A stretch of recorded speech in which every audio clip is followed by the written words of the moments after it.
Hello, ladies, gentlemen, and others. I'm the Peculiar Lefty, and here's day 11 of my 31 Days of Horror.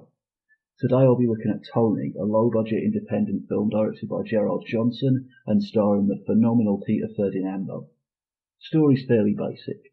Tony Benson is an unemployed serial killer who lives in a council flat in Dalston. He's a socially awkward loner who obsessively collects 80s action films. The film follows Tony as he attempts to connect with other people and, of course, as he kills other people. Now, as with quite a lot of films on this list, the visuals in Tony are just fantastic. I remember in the summer between my second and third year of university, I was staying with my parents in Ilford, and the Horror Channel used to show some of their best stuff at about sort of 1 in the morning. That's how I first saw Tony, so I'd be up until 3 or 4, and then when whatever film I was watching had finished, I used to go out and just go for a walk, smoke a few cigarettes, just walk around and look at the place.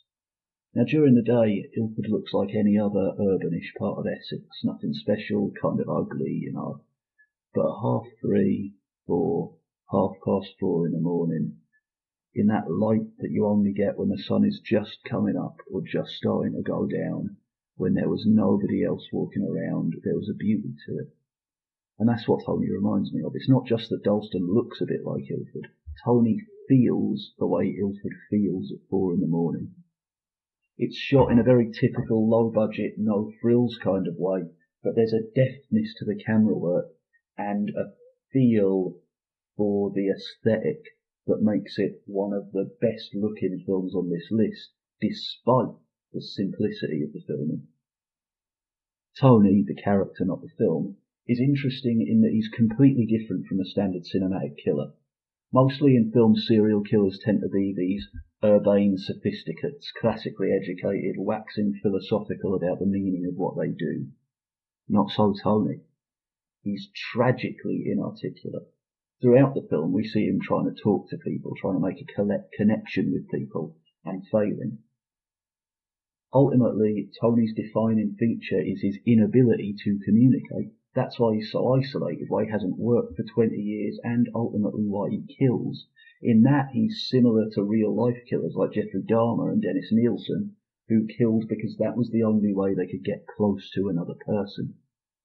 Dahmer is an interesting comparison, actually, because, like Dahmer, Tony keeps the bodies of those he kills in his house for a while afterwards, in a way to keep him company. He even shares his bed with a rotting corpse, but there's no suggestion of necrophilia, because Tony's after closeness, not sex.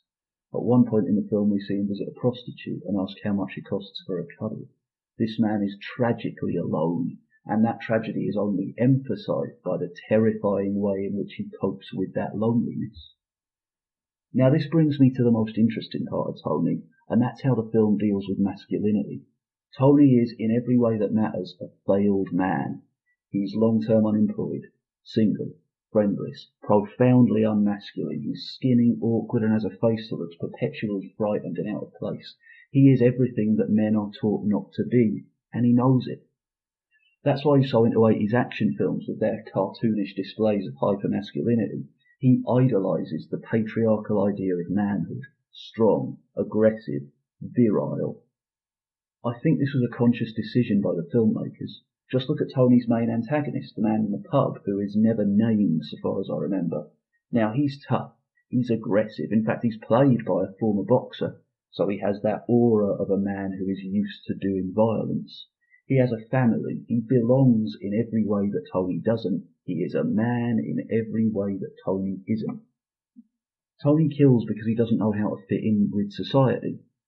The kind of man that Tony is, shy, weak, socially awkward and sexually inexperienced, has no place in society.